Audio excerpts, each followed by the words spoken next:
Ethan Carter left his townhouse without telling anyone. He took his acoustic guitar, folded his white cane, and told a rideshare driver to drop him near the waterfront promenade, where buskers usually set up on weekends. He didn't bring an assistant, a publicist, or security. He wanted to be one person with one instrument. He liked the sound of open air, the way footsteps slowed when people listened, the way kids asked simple questions without trying to sell him anything. He didn't use his name. He wore a plain gray hoodie, a cap, and jeans. He kept his head down and moved by the counts he knew. 5 sidewalk squares to the planter, 3 steps left to the low wall, case on the ground, strap over the shoulder, tune by ear. He checked the tuning with simple notes. The 6th string was flat. He turned the peg, plucked again, and matched it to the reference tone in his head. He had done this so many times, he could tell when the room temperature would pull a string sharp after 10 minutes. He placed the open guitar case in front of him with a few dollar bills he had tucked into the corner to signal that tips were accepted. He didn't need the money. He needed the routine. He wanted to feel the weight of his own choices without a schedule telling him when to stop. The morning was cool and windy, but the wind came in steady lines, not chaotic gusts. He liked that. It meant sound moved the same way twice. A bus hissed to a stop at the corner. A delivery van idled near the curb and rattled like the belt needed a mechanic. Joggers went past, shoes slapping concrete in a rhythm he could play against. He began with an easy chord progression he used to warm up. He added a melody that he liked, because it sat right under his fingers and never demanded a big stretch. He kept his volume at a level that carried 10 yards without sounding like a show. People slowed. A child tugged a parent's sleeve and asked if they could stop for 1 minute. A tourist walked close enough to read the brand of the guitar, then stepped back. A man tossed a coin in the case and said thanks. The thanks sounded normal. Ethan liked normal. He didn't want praise. He wanted the honest exchange that happens when a stranger gets a small piece of music and gives a small piece of money for it. He played for 40 minutes without a break. He rotated material to keep his mind sharp. A film theme people recognize even if they don't know the title, standard in a slower tempo than usual. A riff he had been testing that worked in the first 8 bars, but always felt wrong in the 9th. He tried the riff 3 times and put it away when it annoyed him. He didn't need to finish anything today. He needed to stay out long enough to feel the day press back at him without handlers stepping in. Around late morning, the crowd thickened. Strollers, dogs on leashes, tourists with coffees, a couple arguing quietly about a map, a teenager filming everything without looking at it. A group of young men in hoodies stood by the corner where the brick met the concrete. They laughed at each other and spoke too loudly for the space. One had a blue cap pulled low, another had a gray hoodie with the sleeves cut off. God, their voices went up when they noticed the guitar. Loud voices near instruments make problems even before anyone touches anything. One of the men stepped closer. He had a quick walk like he wanted the first move. "Nice guitar," he said. He stretched the words in a way that made it clear he wanted attention. He didn't stand at an angle like a listener. He squared up like a challenger. His friend drifted to the other side, close enough to grab something if it turned that way. Ethan kept playing and nodded to acknowledge the comment. Didn't respond beyond that. He had done street sets before.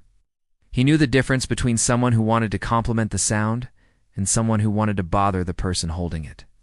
He changed songs to something more upbeat, hoping to shift the feel of the space and make the 2 men lose interest. The first man put his finger under the low string and twanged it hard. The noise popped like a rubber band. The second man clapped and laughed. "Bet that guitar costs more than the car I drive," the first man said. "Bet it's nicer than your eyes," the second man added, then laughed at his own line. It wasn't clever, but it was loud enough to draw a few more glances.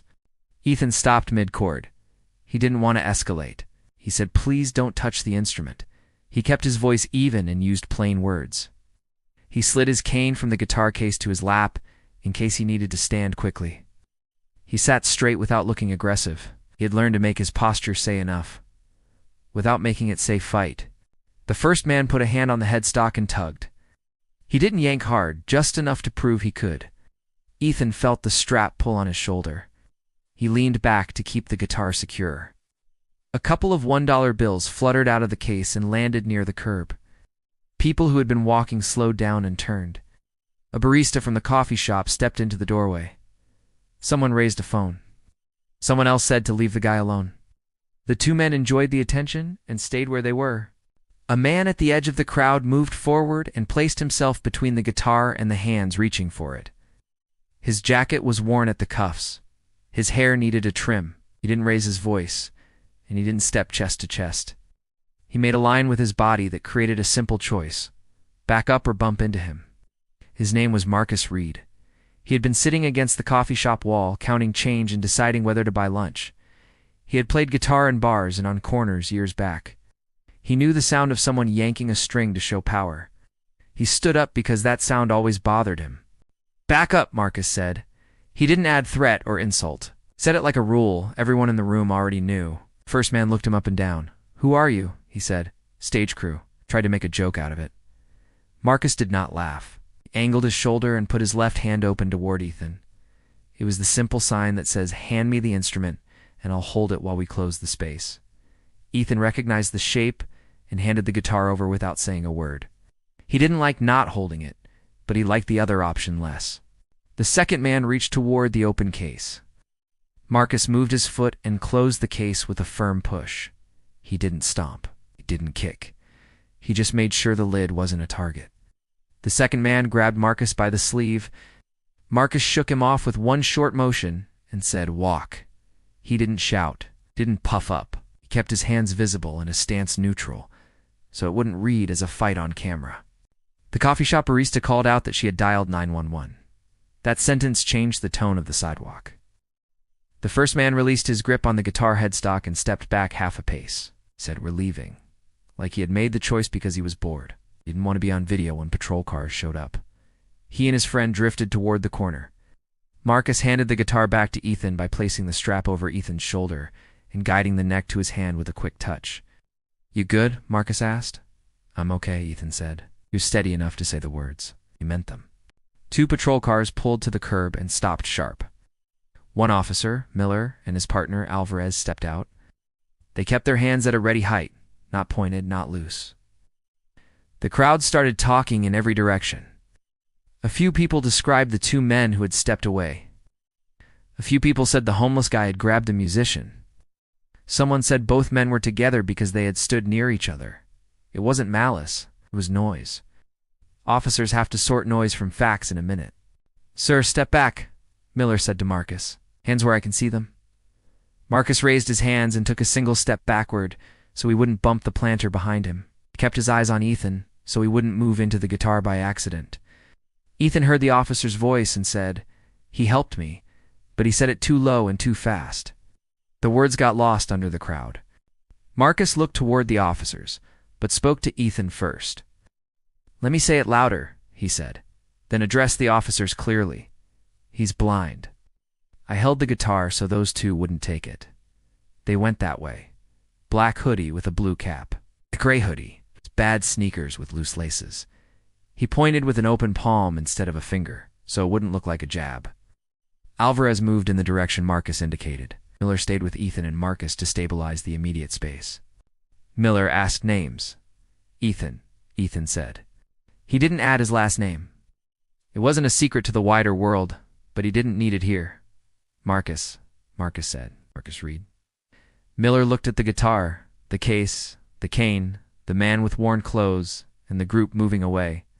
He asked the barista if there were cameras. She said yes. He asked her to save the clip. She said she already had. That answer made everything easier. Alvarez circled the block and came back with the two men.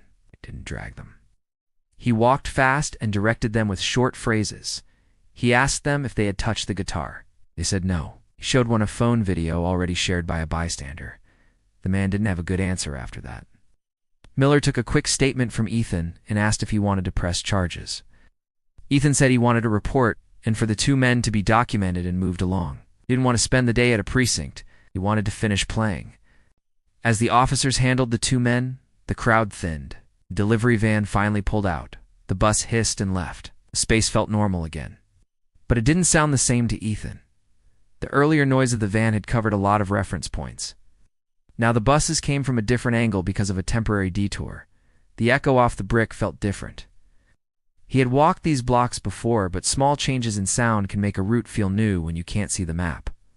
He checked the app on his phone. His battery icon was low. He had turned off location sharing earlier to be alone. Now he needed a pickup and didn't want the whole house to swarm him. "I can walk you to a better pickup spot," Marcus said. He didn't make it a big offer, and he didn't make it sound like pity. "Transit Center is 3 blocks east. Drivers go there without circling. Safer to get a car there." Miller looked at both of them.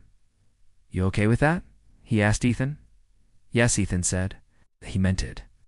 He felt steady again, but he knew the next 3 blocks would be easier with one more set of hands and one calm voice. Ethan put the guitar in the case and clipped the latches. He extended his cane and set the tip on the ground. "Right side, half a step ahead," he said to Marcus. Used that instruction with assistants and with strangers when he had to. It made the walk smoother for both people. Marcus nodded. "Curb in 5 feet," he said. "Uphill a little." "Crosswalk button to your right." Ethan found the button, pressed it, and waited for the tone. When the walk signal sounded, Marcus said, "Go," in a calm voice, not a shout.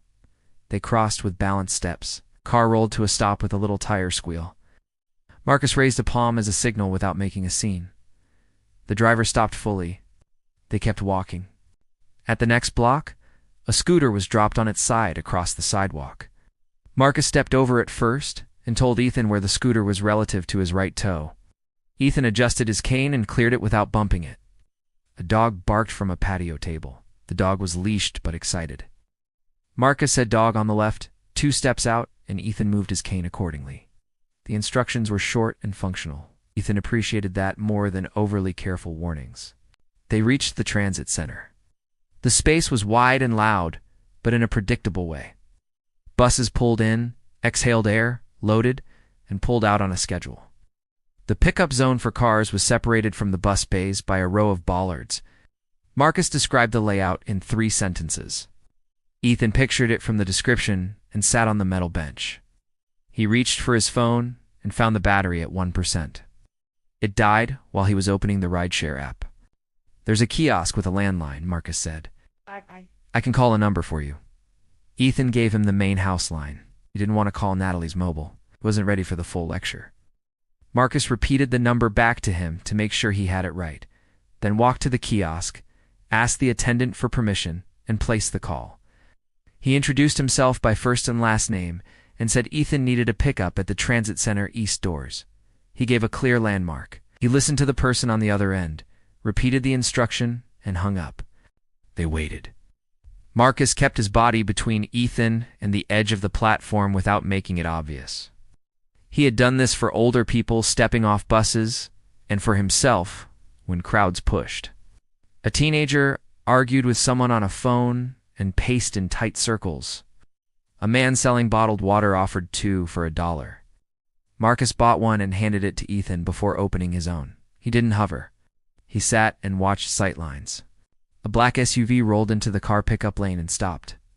The driver put the window down and asked, "Ethan?" Ethan turned toward the voice. "Yes," he said. The driver stepped out, opened the rear door, and glanced at Marcus. The driver looked suspicious and annoyed. He didn't say anything rude, but his face said it for him. Ethan solved the problem in 1 sentence. "He's coming with me," he said. "He helped me, and I want to make sure he gets home safe." The driver closed his mouth and nodded. They got in. Marcus sat on the far side so he wouldn't crowd Ethan or make the driver nervous. He kept his hands visible out of habit, set the guitar case on the seat between them and buckled the strap so it wouldn't slide. The driver pulled out and merged into midday traffic. "Everyone has been trying to find you," the driver said. His name was Ken. He worked for the house on event nights. He was used to late dinners and complicated schedules. He wasn't used to a missing client playing guitar on a sidewalk without a team. "Natalie called the police when you didn't answer," he added. "We were about to widen the search," Ethan said. "I'm sorry. Needed to play." Ken's eyes stayed on the road. "I understand," he said, but he said it like someone who had to say it. Marcus looked out the window and kept quiet. He didn't need to be in their conversation. He watched block numbers, watched for the places where people tend to speed up or cut over. He noticed which streets had construction cones. He noted an alley with a clear sight line that would be good for avoiding a crowd. These are the kinds of details you keep in your head when most of your walking is done alone.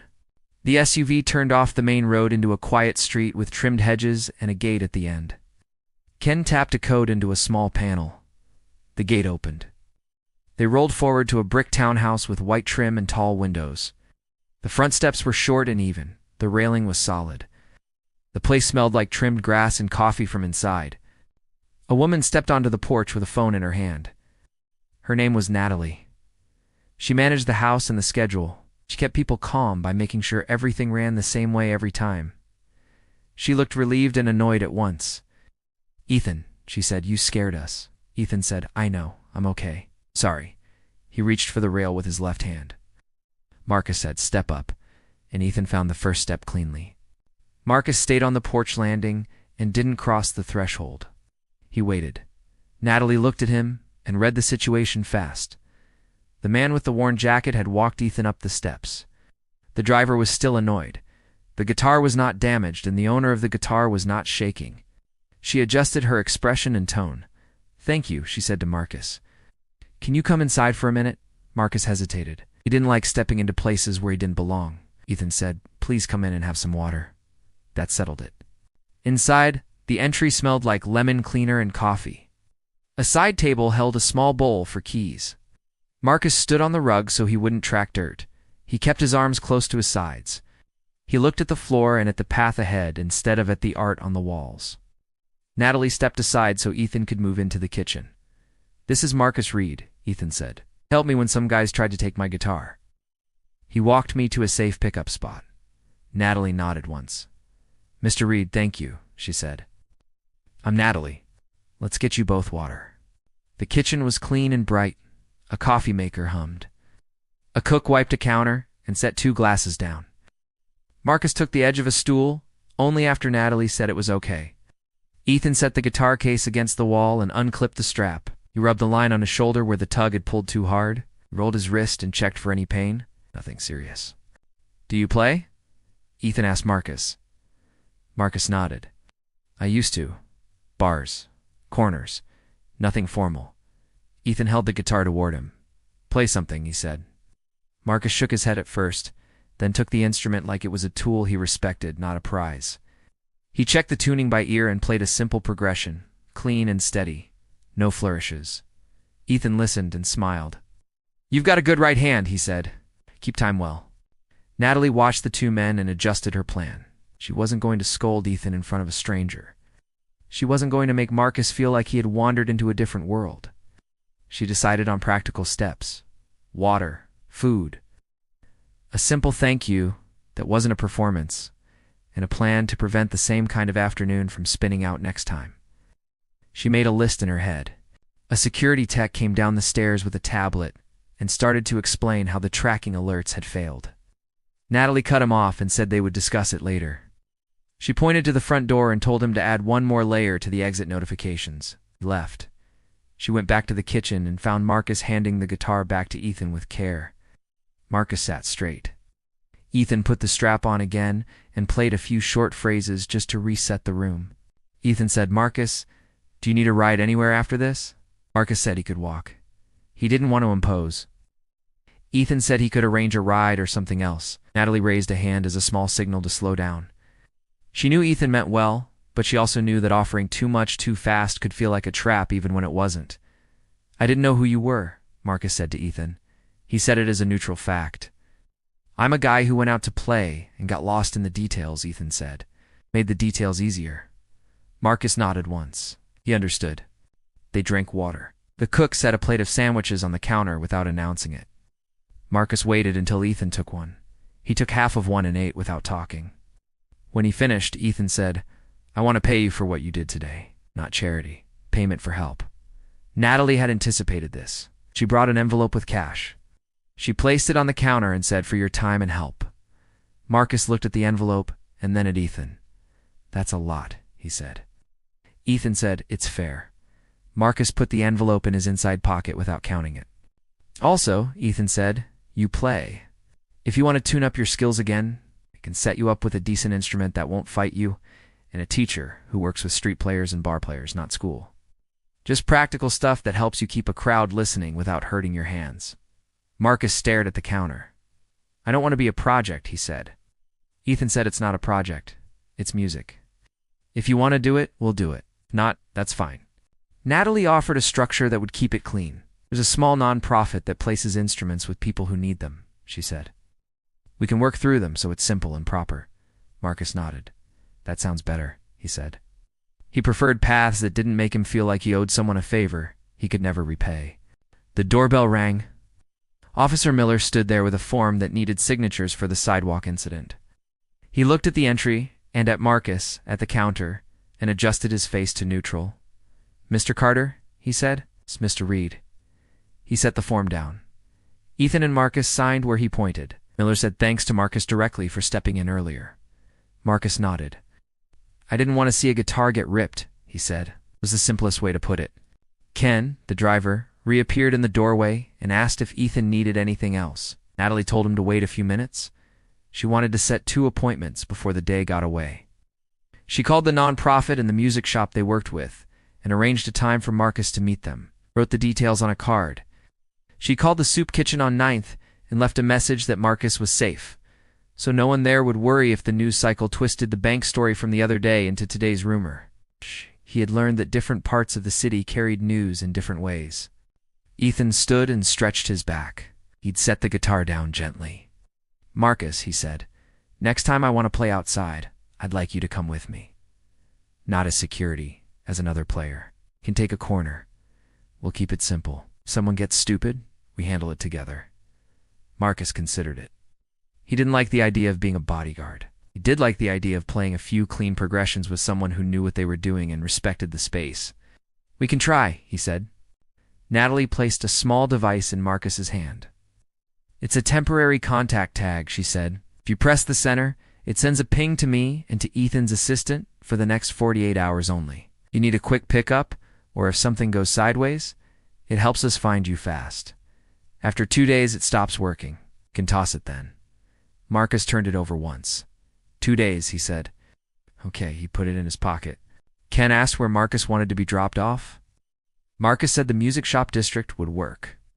The nonprofit rep had agreed to meet there within the hour. They walked to the door. Ethan held out his hand. Marcus shook it. "Thanks for stepping in," Ethan said. "Thanks for letting me," Marcus said. It wasn't dramatic. It didn't need to be. On the porch, Natalie stopped Marcus for one last practical point. "If you prefer, we can put that envelope in a safe for you to pick up later," she said. "Your call." Marcus thought about the walk and about the places where people watched hands more than faces. "Could you keep it here until tomorrow?" he asked. "We can," she said. She wrote a receipt with the amount and put it in a small envelope Marcus could keep. He nodded and felt lighter. Ken opened the SUV door. Marcus got in. As they pulled away, he watched the gate close in the side mirror. He looked at the card with the shop address and the time. He looked at the small device in his pocket and pressed the center once to feel the click without sending a signal. He exhaled and planned his next 3 hours. Meet the nonprofit rep, check the instrument, get to the shelter before dinner service, and find a corner in his head where a steady groove could live again. Back inside, Ethan sat at the kitchen table and placed his hands flat on the wood. Natalie stood across from him and waited. "I know," Ethan said. "I won't disappear again without telling you. Next time we schedule it." Natalie nodded. "We'll make it work," she said. "You can play outside. We just do the basics to keep the parts we can control under control." Ethan nodded. He understood that rules existed to prevent the kind of afternoon that ends with paperwork and apologies. He picked up the guitar and played the 9-bar idea that had been bothering him. He changed the 9th bar to a simple walk down and kept his right hand steady. It sounded more honest and less clever. He stopped and tried it again to make sure it wasn't a fluke. It held. He kept the change. Natalie watched him and checked her list. She texted the nonprofit to confirm the appointment and the shop owner to expect them. She told Ken to wait until Marcus was done at the store in case he needed a ride to the shelter, then to check back before leaving. She adjusted the exit notifications on the house system. She set a reminder to talk to the security tech about a better protocol that didn't trap Ethan at home, but didn't leave the team guessing. Ethan finished the phrase, set the guitar down, and stood. "Thanks," he said. He didn't mean the water or the sandwich or the plan. He meant the fact that the day had not turned into something worse. Natalie said, "You can thank me by telling me next time." He said, "Deal." He took the cane in his left hand, found the hallway, and walked toward the room where he kept a notebook full of scraps he usually threw away. Today, he decided to keep a few. Outside, Ken drove Marcus toward the music shop in a different kind of next step. Ken dropped Marcus at the music shop district and waited across the street. Inside, a non-profit rep named Dana Brooks stood by the counter with a plain black case and a short form. She was direct and used simple steps. Marcus showed ID from the shelter intake. Dana accepted the paper letter as proof and didn't make it complicated. She opened the case and took out a mid-range acoustic with no cracks, decent tuners, and a setup that wouldn't tear up his fingers. Marcus tuned by ear and ran a slow GCD to feel the neck. It held pitch, he signed, and Dana stapled a one-page ownership letter to a card with maintenance tips and a free first setup in 6 months. Dana asked whether he wanted a short skills tune-up with a teacher who focused on buskers and bar players. Marcus said yes. She called a local instructor, Ben Harris, who came by after his 3 p.m. lesson slot. Ben listened to Marcus's play for 30 seconds and said, "Right hand is solid. Let's fix 2 things. Your F shape and your thumb pressure. You're wasting effort." He spent 20 minutes adjusting Marcus's wrist and showing a simpler turnaround that sat nicely under a simple melody. No speeches, just practical corrections. Marcus left with 3 exercises. He could run on a park bench without bothering anyone. Ken rolled the SUV to the curb. "Need a lift to the shelter?" he asked without the earlier edge. Marcus accepted. At the shelter, Marcus checked the guitar into a labeled locker instead of taking it into the dorm. He had learned that first nights with a new instrument were when people asked the most questions. He kept the non-profit receipt in his pocket and the practice sheet folded inside his coat. The next morning, he met Ethan and Natalie at the small plaza under the clock tower. No press, no handlers, just a short set agreed the day before. They kept it simple. Ethan led with a familiar tune. Marcus held a light rhythm and watched the edges of the crowd. When a stroller wheel stuck on a crack, Marcus stepped back and cleared a path with one hand while keeping time with the other. When a kid leaned too close, Natalie crouched and steered him by the shoulders without making anyone feel scolded. They worked like 3 people doing ordinary tasks well. They ran 40 minutes, took 5 off, then did 20 more. Tips were fine. That didn't matter to Ethan. It mattered to Marcus. Afterward, Natalie handed Marcus a small typed card. "Weekly plan," she said. 2 plaza sessions, 1 lesson with Ben, 1 check-in at the clinic for the ID process, and a quick call to Dana if the guitar needs anything. If you want to skip something, say so. It's no pressure. Marcus looked at the card and said he could do it. 2 days later, they set up again. The first half hour was smooth. A jogger requested a song, Ethan nodded, and Marcus slid into a basic progression that fit the tempo. Then 2 teenagers started filming from inches away. One reached toward Ethan's headstock, like he was going to pluck a string for the video. Marcus shifted, blocked the hand with his forearm gently, and said, "No touching the instrument." The teen backed off with an eye roll. Someone on the sidewalk, not close enough to see clearly, spoke into a phone and said a homeless guy was hassling a blind musician. The voice carried just enough to matter. Patrol showed up 3 minutes later. The first officer, Patel, saw a man in worn clothes, near a valuable guitar, and a blind player. She made the wrong assumption and moved to separate Marcus from Ethan. "Sir, step away," she said, hand up, ready to place Marcus against the rail. Marcus raised his palms and said, "Okay." He had seen this movie. He didn't argue. Ethan raised his voice so it would carry across the plaza. "Officer, he's with me," he said. "He's assisting." 2 kids just reached for the guitar. He kept his tone clear and plain. Natalie stepped into Patel's line of sight, badge on a lanyard visible. "I'm with him," she said, pointing to Ethan. "This man is part of the performance. We've got a teacher on record and a non-profit instrument letter. If you need names, I'll give them." Patel slowed down and took a breath. Her partner, Rios, checked with the teenagers, who suddenly decided their video wasn't that funny. The report caller had already hung up. "Everyone okay?" Patel asked. "Yes," Ethan said. "We're fine." Patel nodded, apologized for the interruption, and told the teens to give space. She radioed in a correction on the earlier description, so the incident log wouldn't list Marcus as the aggressor. Rios added Marcus's name as a witness, not a suspect. Small things like that fixed headaches later. After the officers left, Ethan said, "We're done for today," and packed up. Marcus agreed. He had enough for bus fare and a meal, and he wanted to keep the memory of the set clean, not argue with kids who needed attention. Natalie walked with Marcus to the bus stop, showed him a printed policy from the plaza about performance space boundaries, and said she'd asked the city to add a small rope on busy days to keep a buffer. It wasn't about being fancy. It was about stopping hands before they got close.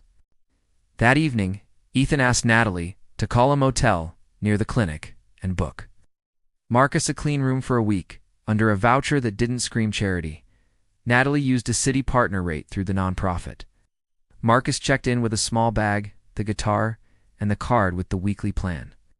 The clerk slid him a key without commentary. The bed was firm, the door locked well. That alone made sleep possible. The next morning, Ben ran Marcus through the F shape again and shortened his finger stretch by moving one note. "You're gripping like you have to prove something," Ben said. "Relax. Pressure where it counts." They practiced a basic right-hand pattern that would carry a whole set if he needed to play alone. Ben gave him a cheap clip-on tuner and said to use it before every session, whether he thought he needed it or not. "You're good by ear," Ben said. "I use tools anyway." At the clinic, the ID process moved forward. Marcus left with a stamped form and a promise of a temporary card next week. "Hey." He texted the number on Natalie's card. "Clinic done," she replied. "Good. Lesson tomorrow 10 a.m. Plaza, Thursday 11 a.m. short." Functional messages kept everyone focused. On Thursday, a local reporter passed by during their set. She recognized Ethan's voice, not his face, and put the pieces together. She didn't approach. The next day, a short, factual segment aired. Local artist plays incognito at Plaza. Bystander deters harassment. It didn't use names. It didn't show faces. It included a note about a nonprofit placing instruments with people who wanted to work street sets safely. Donations to the nonprofit ticked up. Natalie forwarded the link to Dana and Ben. Marcus didn't see it until a volunteer at the shelter mentioned it, shrugged, and kept to the schedule. That weekend, Ethan invited Marcus to the townhouse for a short indoor rehearsal. No audience, just 2 players and a metronome. Marcus arrived with the guitar and knocked twice. Ken opened and stepped back. "Kitchen," he said. Marcus found the counter by sound and set the case down. Ethan played the stubborn 9-bar idea and asked Marcus to hold a soft groove under it while he tried 3 endings. The third one worked. They marked it with tape on a paper chart so they would remember next time. After rehearsal, Ethan said, "I owe you more than a ride and a guitar hookup. You got me home that first day. You also got me through a second day without a mess. I want to put you on a simple stipend for the Plaza sessions and cover your ID fees. It's work, not charity." Marcus stared at the chart on the counter. "I don't want to be on anyone's payroll, unless I'm actually doing a job," he said. "You are," Ethan said. "You keep the set safe, you do crowd management without making it a scene, and you play. That's 3 jobs. Marcus nodded. "Okay," he said. "If it's written as event support and performance assist, fine." Natalie drafted a short agreement with the nonprofit as fiscal sponsor so the checks were clean and boring. Marcus signed. The amount wasn't huge, but added 2 tips that made the week predictable. They added one more step. A basic phone for Marcus, on a prepaid plan with location sharing only to Natalie during performance windows. Marcus agreed. 2 numbers only, he said. "Yours in the clinic." Natalie set it up, showed him the on-off, and taped a small guide card to the back. The following Tuesday, they played the Plaza again. Halfway through the second tune, the same teenagers showed up, but this time they stood behind the rope the city had installed. One shouted a request. Ethan played it. The kid looked surprised and tossed $2 into the case. Marcus kept the rhythm steady and scanned the edges. A man with a loud jacket tried to squeeze between the rope and the bench. Marcus stepped into the gap and said, "Paths on the other side." The man huffed and moved on. No drama. 10 minutes later, 2 patrol officers stopped on the far side of the plaza and watched for a full minute without approaching. Patel recognized Marcus, gave him a small nod, and kept walking. Rios pointed at the rope and said something about the buffer making sense. The correction from last time had taken root. Marcus noticed and exhaled once through his nose. After the set, a man in a suit approached slowly and introduced himself as Aaron Price from a private foundation that funded street-level arts programs. He handed Natalie a card and said they had seen the news clip and liked the do it right, don't overproduce it approach. He offered to fund 2 afternoon workshops a month, where Ben would teach basic set construction to players who wanted to make street music pay without getting in trouble with shop owners or police. Ethan said he'd sit in on one as a guest, not a headliner. Natalie said they would discuss and get back to him. Marcus said nothing and let the adults with business cards handle it. That night at the motel, Marcus sat on the edge of the bed and worked Ben's right hand exercise for 20 minutes with the tuner clipped on. He didn't chase speed. He chased consistency. He set the guitar in the case, locked the door chain, and checked the card with the weekly plan. He drew a small check mark next to each item he had completed. It felt like putting weight on a shelf evenly. Midweek, the clinic issued his temporary ID. He texted Natalie a photo of the paper with the top right corner covered. She replied, "Nice. Bank intro, Fry 2 p.m. if you want it." He did. They went to a no-fee credit union that worked with the nonprofit. A clerk named Jamie helped him open a basic account with deposit only until the permanent ID printed. Marcus signed 3 places and got a card he could use to collect the stipend without carrying cash. Small, boring wins stack well. On Friday, as they walked from the credit union, a car braked too hard at the crosswalk, and a passenger shouted something ugly at Marcus. Ethan stopped and turned his head toward the voice. "Keep walking," Marcus said. He didn't want the set or the day to turn into a street argument on camera. They kept moving. At the corner, a woman pushing a cart said she had seen the plaza clip and liked that the players didn't blast volume like some others. "You keep it pleasant," she said.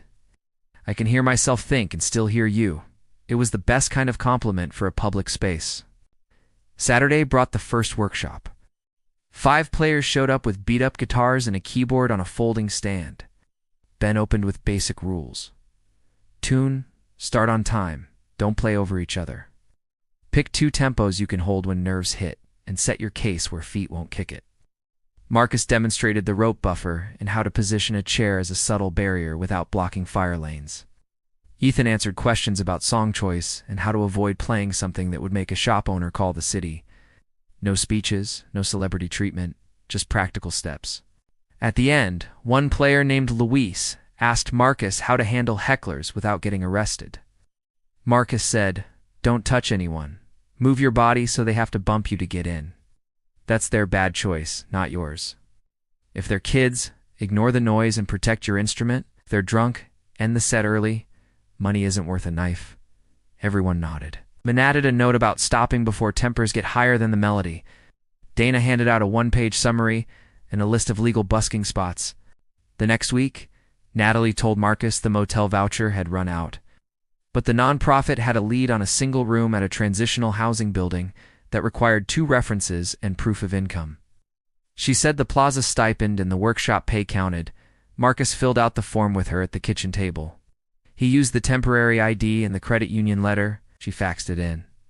2 days later, the housing director called and said a room would open in a week. Marcus said yes without pausing. On Thursday, they played again. Couple recognized Ethan's voice and whispered his last name. They didn't approach. That was fine. Marcus played clean, kept the set list in his pocket, and counted off the start times so they ended on the dot. When a child asked how the blind man knew where to put his fingers, Ethan said, "Practice," and kept playing. Simple answer, accurate answer. Near the end of the second set, a man in a leather jacket stepped too close and reached toward the headstock. Marcus raised his forearm and said no. The man's friend pulled him back. "He means it," the friend said. "Problem solved." "No. Police needed." As they packed up, Officer Miller walked by off-duty, carrying groceries. He nodded at both of them. "Good to see it quiet," he said. "That rope helps." Natalie said the Plaza Association might make it permanent on weekends. Miller said that would save everyone time. Back at the townhouse, Ethan sat with Natalie and reviewed the week. "We kept it small and clean," she said. "No surprises we couldn't handle," Ethan agreed. "Let's keep the system," he said. "Marcus gets paid through the nonprofit. We don't put him in photos. We help him get the room set up. After that, he runs his plan." Natalie added a store card for bedding and a basic lockbox for Marcus's new room, so he wouldn't have to carry everything on him. Move-in day was simple. Marcus signed a building agreement, received a key, and placed the guitar on a wall hook Dana had included. He set the lockbox under the bed and put the stipend deposit slip inside instead of cash. He taped the weekly plan card to the inside of the closet door. The room was small, clean, and quiet. That weekend, they played the plaza one more time before taking a week off. A kid asked Marcus if playing was hard when people were rude. He said, "It's like fixing a chair with shaky legs. You go slow and tighten the right screws." The kid nodded like that made sense. He wasn't looking for poetry. He was looking for steps. When they wrapped, Ethan asked Marcus if he wanted to keep the 2-days-a-week schedule or go to one and add a paid workshop. Hey, well, Marcus chose one Plaza Day, one workshop. Hey, one lesson with Ben. "I want to keep my hands working without burning out," he said. Ethan agreed. "Good plan," he said. He handed Marcus a small hard case. "What's this?" Marcus asked. "A basic clip-on mic and a battery pack," Ethan said. "Legal volume? No amps. It helps when the plaza's windy. Use it if you want." Marcus thanked him and put it on the shelf. A month later, the district attorney's office sent a short letter. The 2 men from the first incident had accepted a plea on attempted theft and disorderly conduct. No court appearance required for Ethan or Marcus. The file closed. Natalie scanned the letter into a folder and shredded the paper copy. Clean and done. By then, Marcus's right hand was steadier. His F shape didn't buzz, and his turnarounds clicked without thinking. He wasn't famous and didn't want to be. He had a room, a plan, a steady partner for a simple plaza set, and a weekly workshop where his tips were experience, not stories. Ethan kept playing outside sometimes because it was still the fastest way to remember why he liked music. He didn't need the crowd to know his name. He needed the day to sound right. On a Tuesday afternoon, a busker Marcus had advised stopped by the plaza and dropped $5 into their case with a quick thanks. For the rope idea. Marcus nodded once and kept his rhythm even. Ethan finished the tune he had been fighting for weeks and finally liked the ending. They closed the case, checked the time, and walked toward the corner at a normal pace. No incident, no lecture, no headline. 2 players, 1 clean set, 1 quiet walk home.